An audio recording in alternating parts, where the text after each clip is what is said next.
Olá, alunos!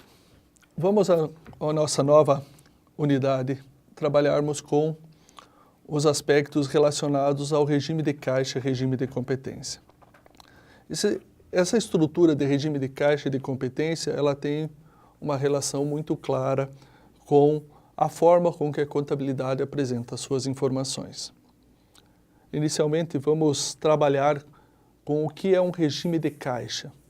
Regime de caixa basicamente é aquele que nós, pessoas físicas, utilizamos no dia a dia.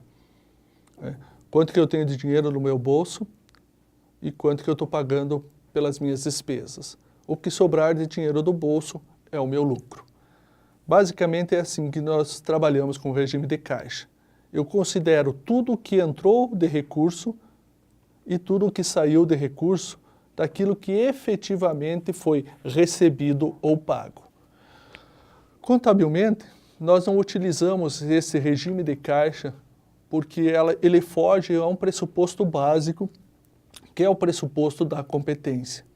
Então, ele está fora dos pressupostos básicos da contabilidade. Mas ele é importante que eu conheça porque ele faz parte da nossa estrutura financeira como pessoas. Nós entendemos a questão financeira desta forma mais facilmente. Quer dizer, quanto que eu tenho de lucro é a sobra daquilo que eu recebi menos aquilo que eu paguei. Porém, nós temos que lembrar o seguinte, dificilmente, nos dias atuais, nós compramos tudo à vista ou vendemos tudo à vista no caso de uma empresa.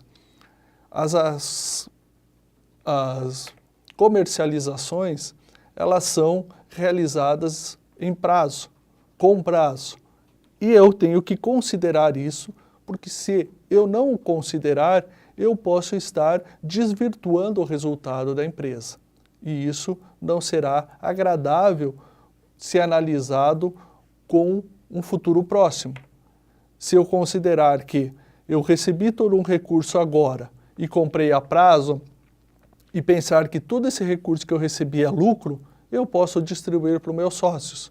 Só que no período subsequente, eu preciso fazer o pagamento daquelas despesas que eu diferi, que eu deixei de pagar nesse período para pagar no período subsequente.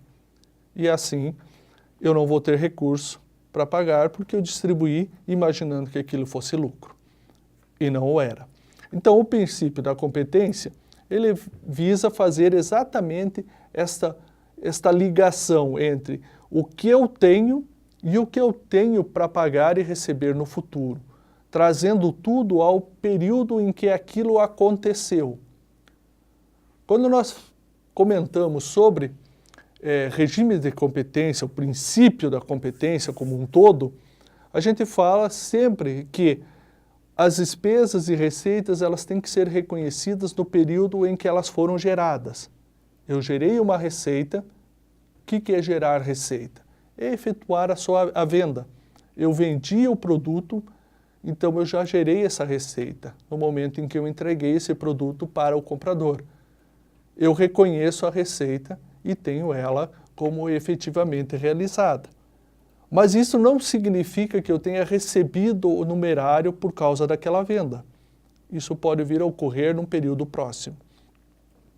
Mas, contabilmente, a receita é daquele período em que eu efetuei a venda. Porque naquele período também foram desempenhadas todas as despesas e custos para se atingir aquela receita. Com isso, eu tenho o quê? Num mês eu posso ter receita e despesa, mas não ter tido nenhum recebimento provindo dos clientes. Isto não está errado.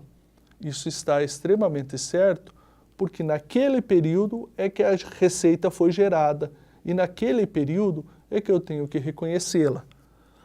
Já quando eu recebo, eu não tenho uma receita, eu tenho apenas a entrada de caixa, dou a baixa no valor que eu tinha para receber e faço a entrada na conta caixa ou na conta banco, dependendo da forma com que foi realizado este pagamento.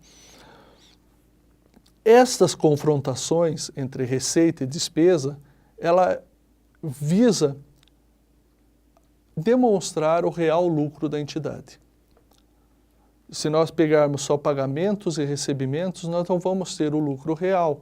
Vamos ter apenas a disponibilidade financeira, que é importante, sim, mas não é vital para a empresa.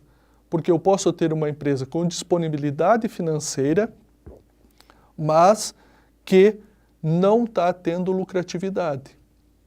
Ao mesmo tempo que eu posso ter algumas empresas que têm uma falta de disponibilidade financeira, ou seja, faltam recursos para pagar as contas momentaneamente, mas elas são lucrativas. Elas dão retorno para os seus sócios e acionistas. Então essa sistemática tem que ser bem analisada, bem entendida para que eu não desvirtue o que vem a ser a contabilidade das empresas.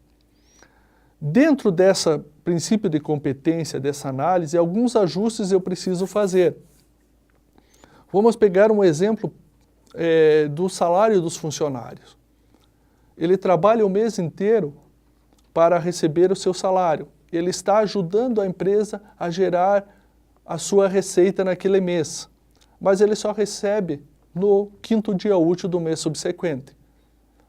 A despesa de salário dele não é do mês subsequente, quando será feito o pagamento, e sim do mês atual, aonde ele trabalhou e ajudou a gerar receita.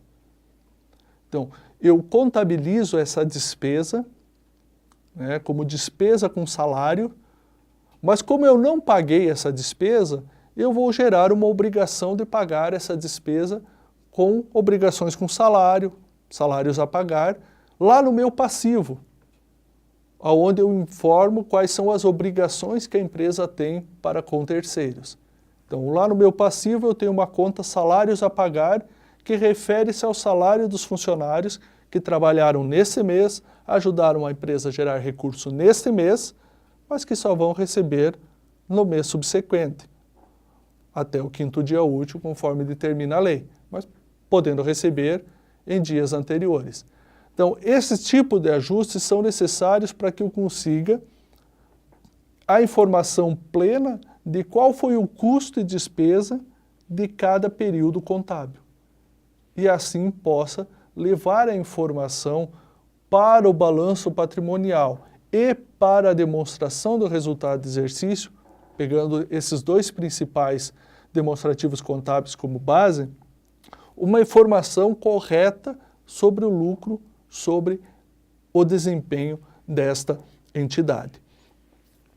Outras questões que também podem fazer com que nós tenhamos alguns ajustes são, por exemplo, se um cliente nosso resolve antecipar um pagamento para nós. Nós vamos entregar o produto para ele no mês que vem, mas ele tem a disponibilidade de recurso e resolve fazer o pagamento antecipado para nós. Este recurso que ele nos deu antecipadamente não é receita. Por quê? Porque nós não entregamos o produto para ele ainda. Ele não pode ser resultado deste mês porque eu não gerei nem receita nem despesa para aquele rendimento que eu estou recebendo. O que é então esse rendimento? Esse valor que o cliente me antecipou? É uma obrigação que eu tenho. Eu vou lá e crio uma obrigação, um passivo meu. Que passivo é esse? O passivo de entregar o produto que aquele cliente já pagou antecipado. Eu tenho a entrada de dinheiro no meu caixa, nas minhas disponibilidades, mas eu tenho a obrigação de entregar aquele produto no futuro. Essa situação não gera uma receita neste período. Quando eu entregar o produto para o meu cliente, fazer a nota fiscal de entrega desse produto, aí sim eu reconheço a receita. E retiro esta obrigação porque ela já foi cumprida. E transfiro de obrigação para receita. Naquele período em que isto ocorrer, eu tenho uma receita. Também pode ocorrer com outras situações. Vamos pegar um exemplo diferenciado. Eu resolvo fazer um seguro para a minha empresa. Pago todo o valor do seguro de 1 ano à vista em janeiro. A empresa está segurada por 12 meses. Essa despesa é tudo de janeiro? Não. Essa despesa deverá ser elencada a cada mês durante o ano. 1/12 para cada mês, porque a despesa que foi paga em janeiro, ela é um direito que a empresa tem de seguro pelos 12 meses. Então, quando eu faço o pagamento em janeiro, hipoteticamente no dia 2 de janeiro, eu paguei R$ 1.200 de seguro, eu vou ter uma saída de disponibilidade, caixa ou bancos, e vou constituir um direito meu de ter esse seguro por 12 meses. Vai estar lá no meu ativo, um direito do seguro por 12 meses, de R$ 1.200. A cada mês que for transcorrendo, eu vou transferir esse direito para a despesa. Por que para a despesa? Porque ele deixa de ser um direito que eu tenho e quando terminou o mês, ele transformou-se em despesa, foi o valor que eu paguei para ter o direito de ter um seguro. Então, no final de 12 meses, aquele 1.200 que estava no ativo estará lá todo em despesa. Não posso lançar tudo em janeiro, porque senão o mês de janeiro vai receber R$ 1.100, deste nosso exemplo, de despesas que não pertencem a ele. Pertence aos outros 11 meses do ano. Isso tem que ser analisado em cada ato e fato financeiro que a empresa tem. Eu não posso nem lançar muitas receitas em um determinado mês sem que elas tenham sido efetivamente reconhecidas naquele mês e nem sobrecarregar aquele mês com despesas que não se referem àquele mês e nem à geração daquela receita que foi oferida naquele período. Tudo isso para que nós tenhamos o resultado efetivo de cada um dos meses. Cada mês vai ter que apresentar o seu resultado claro.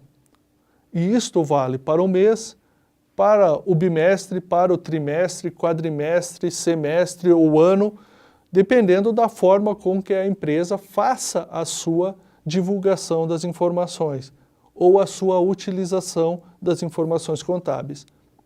Obrigatoriamente, como nós já falamos, pelo menos uma vez por ano ela tem que ser apresentada com encerramento em 31 de dezembro.